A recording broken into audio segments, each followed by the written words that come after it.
लगातार एक झूठ बोलने का, भ्रम फैलाने का काम कर रहे थे। जनता ने कांग्रेस की बात को नकारा, भारतीय जनता पार्टी की बात को उन्होंने सराहा, स्वीकार किया। और मैं समझता हूं कि एक जनता ने एक ऐसा संदेश दिया है कि मोदी जी के जो सरकार की नीतियां हैं, मोदी जी की जो उपलब्धियां हैं, जो हमारा काम करने का तरीका है, कार्यपद्धति का, वो जनता के ऊपर असर कर रहा था। और जनता ने उसका प्रत्युत्तर में भारतीय जनता पार्टी की हरियाणा में तीसरी बार सरकार बनाई है। और ये अपने आप में एक रिकॉर्ड बना है कि हरियाणा में आज तक किसी भी पार्टी की लगातार तीसरी बार सरकार नहीं बनी थी। पहली बार भारतीय जनता पार्टी ने हरियाणा में लगातार तीसरी बार सरकार बनाई। कांग्रेस पार्टी ने एक मुद्दा बनाया था, पहलवान, किसान और जवान, ये मुद्दा बना करके कांग्रेस पार्टी इस बार चुनाव में उतरी थी। आप क्या लगता है, ये मुद्दा उनका चला नहीं? मुद्दा तो यही था। मुद्दा ये था कि हमने जितना हरियाणा के किसान के लिए, हरियाणा के जवान के लिए, हरियाणा के पहलवान के लिए किया है, कांग्रेस तो कर ही नहीं सकती है। और ये चीज़ लोगों को पता है।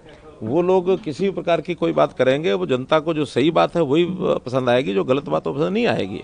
हमने किसानों के लिए भरपूर किया, बहुत काम किया है।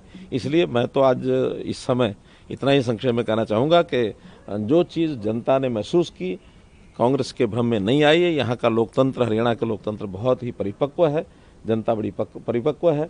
और जनता ने एक हमारे कामों पर, मोदी जी की नीतियों पर एक मुहर लगाई है। और मैं इसका श्रेय जनता को देता हूँ, भारतीय जनता पार्टी के कार्यकर्ताओं को देता हूँ। सर, सारे चुनाव पूर्वानुमानों को धत्ता बताते हुए ये बड़ी जीत हुई है, क्या कहेंगे? पूर्वानुमान जो लगाते हैं, ये उनको इंट्रोस्पेक्शन करना है कि किस आधार पर कैसे पूर्वानुमान करते हैं। पूर्व अनुमान जो हैं वो जनता अपने मन की बात सबको बताती भी नहीं है। और जिस प्रकार के पूर्व अनुमान हैं, बहुत बार पहले भी फेल हुए हैं, इस बार भी फेल हुए हैं। और थोड़ा सा गहराई में आप लोगों को जो भी करते हैं पूर्व अनुमान, उनको करना चाहिए। क्या लगता है कांग्रेस कहाँ फेल हो गई? ये तो कांग्रेस वालों से पूछना पड़ेगा आपको। कांग्रेस पार्टी ने इस बीच आरोप लगाया है कि स्लो काउंटिंग किया जा रहा है, कई चुनाव आयोग नतीजों को रोक रहा है, नतीजों को लेकर। ये तो कभी कभी हमको भी लगता है कि कांग्रेस वाले जब हार देख रहे थे तो कहीं ना कहीं इस चीज़ में कैसे कोई बोला जाए कुछ। क्योंकि हमारे मुख्यमंत्री जी ने पहले जैसे कहा कि दिन आएगा जब जनता देगी उनको जवाब, और ये एक ही बात कहेंगे कि ये ईवीएम खराब। सर, आपने जब वोटिंग के दिन हमसे बात करी थी, सब बिरादरी उनके साथ है, क्या 36 बिरादरी ने कांग्रेस का साथ नहीं? मैं अपनी बात कह सकता हूँ, मेरे से कांग्रेस की बात क्यों पूछे, आप उनसे पूछिए। मुझे पता है कि हमने हरियाणा में जब 2014 में चुनाव लड़ा था, मैंने स्वयं से एक नारा दिया था, हरियाणा एक, हरियाणवी एक।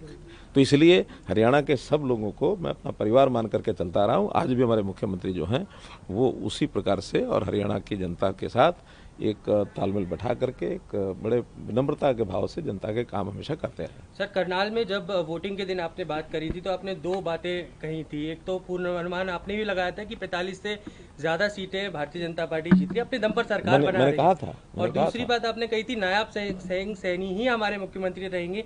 क्या इस बात की आप हमारे हाईकमांड ने, हमारे एचएम साहब ने ये प्रत्यक्ष घोषणा की हुई है। और उस नाते से फिर भी नया जब इस प्रकार का कोई बात होती है तो जो पार्लियामेंट्री बोर्ड के हाथ में होता है। और मुझे लगता है कि जो विषय है वो इसी प्रकार से चलेगा। खट्टर साहब, एक सवाल है, पौने 10 साल लगभग आपने हरियाणा के मुख्यमंत्री के तौर पर काम किया। आज जब चुनाव हुए तो कुमारी शैलजा ने कहा है, जब रिजल्ट आया, कि उनसे आकलन में कहीं ना कहीं गड़बड़ी हुई है, कांग्रेस पार्टी से गड़बड़ी हुई है। क्या शैलजा और हुड्डा साहब के बीच जो मीडिया में भी चल रहा था कि कुछ ना कुछ तनातनी है, उसका असर भी पड़ा है?